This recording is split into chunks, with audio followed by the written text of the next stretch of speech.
ஓம் சக்தி. ஒரே தேதியில் விதை விதைத்து நாற்று விட்டு பருவம் வந்தவுடன் நாற்றை பிடுங்கி வேறு ஒரு இடத்தில் நட்டு கதிர் வர ஆரம்பித்தவுடன் ஒரு சில கதிர்கள் முதலிலும் ஒரு சில கதிர்கள் சில நாட்கள் கழித்தும் வர ஆரம்பிக்கின்றது. ஆயினும் அறுவடையை ஒரே நாளில் செய்கிறோம். அதுபோல ஆன்மீகத்தில் நாளடைவில் முதிர்ச்சி உண்டாகும். உன்னை நீ அறிந்து கொள்ள ஆன்மீகம் தேவை. ஒரு செடியை ஊன்றி வளர்க்க ஆரம்பிக்கும் போது அதன் அருகிலேயே புல் பூண்டு முதலிய களைகளும் வளர ஆரம்பித்துவிடும். செடி வளரும் போது அதனுடைய பயன் நமக்கு தெரியாது. அந்த செடியே பூத்து காய்த்து பலனளிக்கும் போதுதான் அதனுடைய பலன் நமக்கு தெரியும்.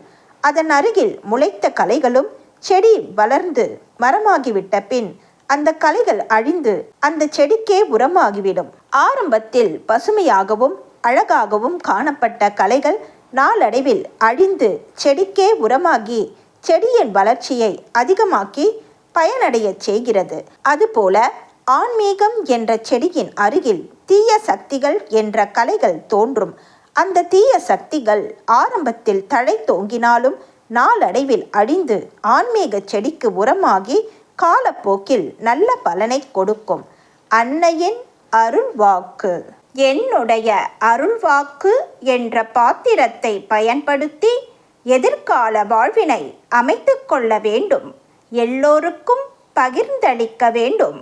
அன்னையின் அருள்வாக்கு. Please share and subscribe. ஓம் சக்தி.